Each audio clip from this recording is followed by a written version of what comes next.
Hey, it's Tyler, owner and artist of Rehab to Fab Designs, content creator for Dixie Belle Paint Company, and creative coach over on Create and Connect Interactive Membership Group on Facebook. Today, we're going to be doing some decoupage. We're going to transform this drawer from this to this.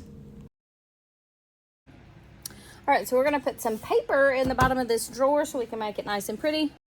I'm using a paper called William Morris Ivory, and it was ordered from Zazzle. If you don't know about Zazzle, it's a great place to go find all sorts of decoupage papers. We're going to use Dixie Belle Clear Coat as our medium, and I am going to apply it with a foam and dandy brush.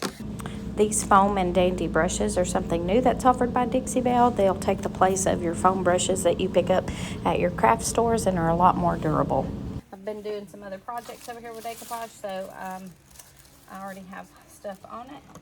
I just wipe this out to clean it, and now we're going to put this in here and get our paper started. So again, when getting ready to apply your decoupage paper, you want to make sure that your surface is clean. You'll want to wipe it out with your favorite cleaner. This can be White Lightning by Dixie Belle. You can use TSP, which is a chemical degreaser that you can pick up at most local hardware stores. You can also wipe it out with baby wipes. Baby wipes are really good about getting old stains out.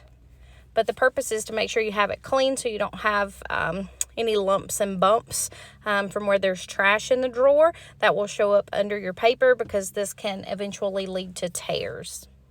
You also want to ensure proper adhesion, and so having any dirt or debris in your drawer can cause issues with that. You can use various different mediums for your decoupage, and I am using Dixie Belle's Clear Coat top coat for this. I do like to use top coats personally for my decoupage projects. I have used Mod Podge in the past, and it will work, but it is a glue, and so it's a little bit thicker and heavier and a little bit harder to work with, in my opinion. So I prefer to use, again, a top coat, and here I'm using Clear Coat by Dixie Belle. Now, obviously, this works best if the paper is the exact size that you need for your drawer or your door or whatever it is that you're applying this to. However, this very rarely happens. So you can do two things. You can either apply your paper, and then once it dries, you can cut it to fit, or you can start by cutting it to fit before applying it.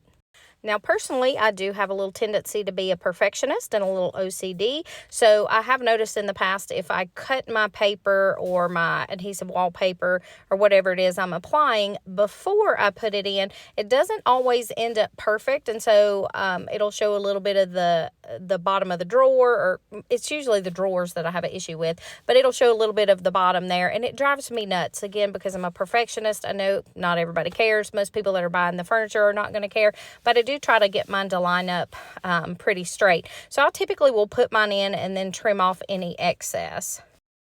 Once I'm ready to start, I am going to apply my decoupage medium, in this case my flat top coat. You can use either a brush, you can use a sponge, or you can use these foam brushes. You're going to want to apply a liberal amount. If you're using a thinner tissue paper, you're going to want to work in a smaller amount, because you don't want to oversaturate the paper, because this can cause your paper to tear, especially if it is a lightweight paper. If it's a thicker paper that you're using, or a heavier weight, then you can apply more product, because you don't have to worry about it tearing if you need to lift it up to reposition it. You'll see I'm using one of the new Dixie Belle Foam and Dandy brushes to apply mine here, and this paper that I'm using is very thin, so you have to be careful not to tear it. I had to lift it up a couple of times to reposition it to get it straight, and I did end up having some small tears in it, but I was able to take other smaller pieces of the paper that were from my leftover portion and just apply it over the small tears. So again, with a lightweight paper, you're going to want to apply a smaller amount of your decoupage medium, and with your heavier weight papers, you're going to want to apply more, just to make sure you get enough product on there, and obviously you're going to be able to move and manipulate those heavy papers better as well.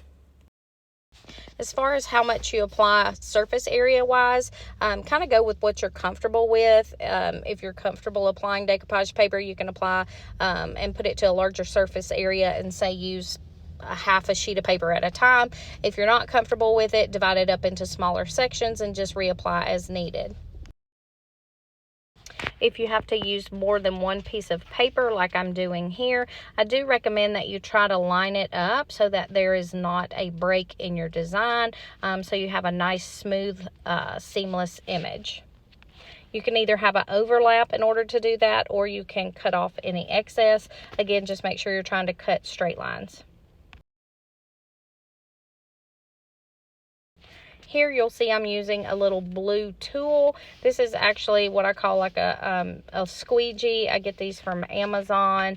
They're used for like vinyl designs or decoupage paper. It's plastic, and then one side of it is just the plain plastic. The other side has a little bit of a cloth to it, so it's a little bit softer, and it works really well to try to smooth out your paper and get all the wrinkles out. You do want to be careful again when using the thinner or lighter weight tissue papers, because they will tear very easily, so just be really careful when you're pressing on it. I had again a couple of tears in this paper just using this very gently, so just keep that in mind when you're pressing it down. You can also use a brayer to smooth out your decoupage paper to get all the wrinkles out, and I'll drop a picture in of that. So the next step is going to be to apply your decoupage medium over the top of your paper so that we can seal it in. All right, once you get your paper all in, you're going to come back with your decoupage medium and just kind of go back over it. I had a couple of little places where my paper tore because this paper is really thin, and I've been using Dixie Belle's paper on my last couple of projects. They're rice paper, and it is really a lot thicker. It's a heavier weight of paper, and so this one's really thin, and man, I just had a couple of places that tore, and all I did was just simply tear off a small piece like this that's extra and just put it right over where the tear was, and it doesn't really, like right there, just another one. I'm just going to lay that right over top of it, and it really doesn't matter. Anything's prettier than the original kind of old worn out stain, so in my opinion anyways. I know there are people that really like antiques to remain antiques and be wood stained and all that, but we are in the business of refinishing furniture and painting it and changing the whole look, so that's what I do. And so I did these drawers to have a little bit of pop of interest on the inside to go with the outside. This is my little piece of paper that I had laid over a tear, and it has come loose. I'm just going to lay it right back over top there. All right, that's it. So here's a look at the drawer before I put paper in it. It's super plain. The finish was not in too bad of shape, but it was also not perfect. Now we have it lined in this pretty new paper, and as you can see, it just really creates the next level on it and can make your pieces stand out from somebody else's. So always pay attention to the detail.